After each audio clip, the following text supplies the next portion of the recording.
All right, thank you. I just want to take a second to thank everyone, Citizens and Scholar staff, for the opportunity and just say how wonderful it is to be in this space with everyone, even though it's virtual. So here we go. A neutron walks into a bar. He asks the bartender, how much for a soda? The bartender gives him a smile and says, for you, no charge. Where are all my chemistry teachers at? Stoichiometry, am I right? As I sat planning to teach stoichiometry hybrid, my head spun thinking of how to teach an idea that I normally do in collaborative groups with whiteboards, while some kids are at home and those I do have in front of me are positioned 6 feet apart. This year was weird for many reasons, we all know that. But what I wasn't expecting was to lose my teacher voice, the personality I've built up in the classroom for the first 3 years of my career. How do I teach chemistry without doing chemistry? I remember my supervising professor in my clinical year telling me, Jess, you know you've had a successful first day of school if the kids go home and tell their loved ones about your class. And that's been my goal each September. I've always opened the year with elephant toothpaste or the barking dog demo, or even a crime scene investigation with phenolphthalein, which was my favorite. But this year was different. I did what some teachers did and made my Bitmoji classroom to mimic my lab and started with a Google Slides icebreaker. Was it an effective community building tool? Sure. I learned a lot about my kids and them about me, but I was not convinced chemistry is what they talked about at dinner that night. Each day we all showed up for Zoom class meetings, which were highly structured as per our school's policy. This is what our new normal was. We logged in, we did our work, we logged off. Even though I saw the kids every day, I missed them as their whole selves and who they were. Now back to stoichiometry. I can't help myself. I had my lesson ready to go using all the technology, Pear Deck, the Smartboard, Google Docs, to try and teach one of the most challenging topics of first year chemistry.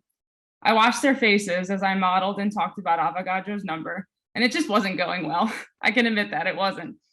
The kids seemed exhausted and tired, and this was just one more thing that I was asking them to do from a distance. So I stopped mid-sentence and I asked, what's Avogadro's favorite snack? The kids were skeptical and cautious, and one kid even gave me a response like chemistry chips. Good try, I guess. But then I let enough time pass and I hit them with the punchline, guacamole. Get it? Mole, ha? Okay. Yeah, anyway. I like to relive this moment in my own version of slow motion because it's the first time I heard the kids laugh this year. That's what was missing, laughter. This was the year of no laughter. We were experiencing a pandemic. I remember learning about a student's father who passed from COVID complications and sobbing for her terrible loss back in April 2020. And I can't really begin to imagine what some of my students, have had to endure because of it. But with the kids back in the building, it began to feel normal and we laughed again. I heard them telling the guacamole joke up and down the hallway. And then they just started telling jokes back to me. In a normal school year, my corny personality would have come out a lot quicker. I usually start each unit with an appropriate chemistry cat joke, which serves as an intro topic to the topic that we're about to study. Some students get it right away, and then the others I tell them to come back to in a week's time. Like the actual phenomena I use to teach chemistry, we come back to the jokes ever so often, kind of like a running joke in a stand-up comedy act. Yes, I do it for fun, because the jokes really do crack me up personally, but it's also intentional. Ronald A. Burke, a pioneer of humor research from Johns Hopkins University, has published more than 150 articles regarding humor, laughter, and learning. Burke taught biostatistics and thought that humor was the key to facilitate the learning of his difficult subjects, because I know myself, if I had to go back to statistics, I'd not be happy. His rationale for using humor was published in his book, Humor as an Instructional Defibrillator, Evidence-Based Techniques in Teaching and Assessment. And in his work, he asked, why should we use humor? And he said that the moment you walk in front of your kids, there's a disconnection because of whatever it is, your age, your title, your educational level, and my favorite, your cholesterol level. Second, humor can bring dead, boring content to life. And after not using jokes for a whole year, I'm really glad to have them back in my teacher toolkit. So here's one for you all. Does anyone know why there was thunder and lightning in the lab?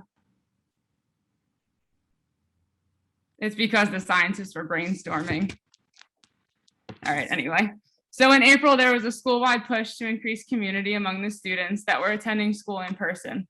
We created an SEL homeroom period, and Wednesdays were designated as Wacky Wednesdays. The planning committee decided to launch the first Wednesdays with dad jokes, which are right in my wheelhouse, obviously, and align with my own sense of humor. A few years back, my boyfriend actually introduced me to the all deaf dad jokes, and I have to give him a shout out right now because he just messaged me one right before this and it made me smile. But we watched him every weekend. And this helped me build my own arsenal that I use with the kids. So I can't really claim them as my own, but they don't know that. But I wasn't sure how this initiative was going to go because frankly, the kids that were in my homeroom period, I didn't really feel particularly close with at the time. But after I played the video that my school provided, I took a risk and ripped off some of those jokes that I had memorized. And then they started returning them back to me. And at that moment, the whole chemistry of our class shifted. A new classroom community was born. From there on out, we would start each homeroom with a joke. And just like the research says, even the most introverted students took their try at making their classmates laugh. But let me tell you about an experience with a student who is definitely not introverted. I'm going to call him Dave. Dave's the type of kid that you hear about from other teachers and has a bit of a reputation for living outside of the proverbial edges. But I don't normally put a lot of significance on what I hear about the kids before I get them, but I have observed his behavior in the hallway. My school's really tiny, and you get to know the kids even if you never teach them. When we were fully remote, Dave didn't really show up to class, and when he did, I wasn't sure he was there. He really struggled with chemistry. I called home a few times and got a response that wasn't unique to him. His mom would just tell me he's not motivated, and I'd hear that from a lot of parents. But then we opened school back up. When school opened back up, Dave became a completely new student. He came to class, his grades went up, we formed a relationship. Now remember the Wacky Wednesday story about the dad jokes? That afternoon, Dave came in, I had him last period, and he came in with a dad joke for me. To his displeasure, I knew the punchline and ruined it.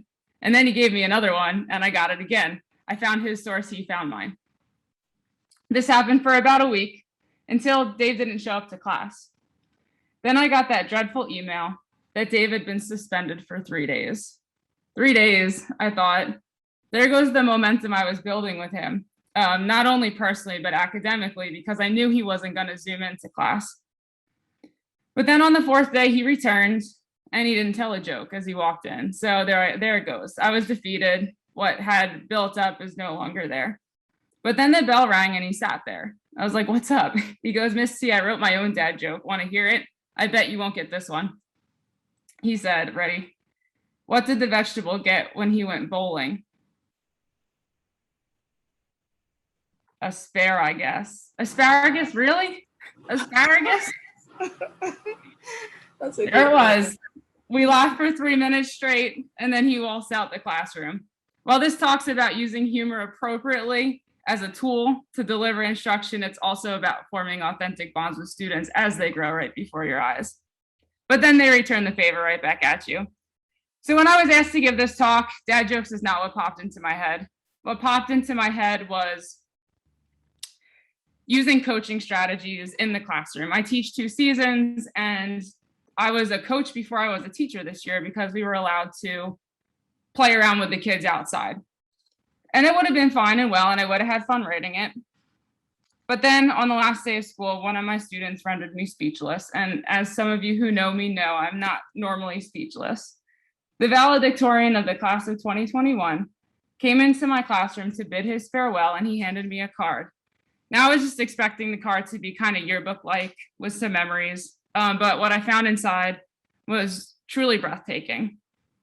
On the top of my card, he listed most of the jokes I told in his honors chemistry class 2 years ago. He wrote them down in his notebook.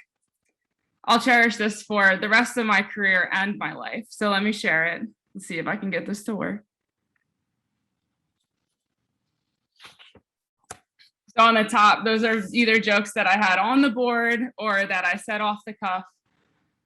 So what does this mean for accelerating student learning after a year of interrupted learning? It means having fun and learning along the way.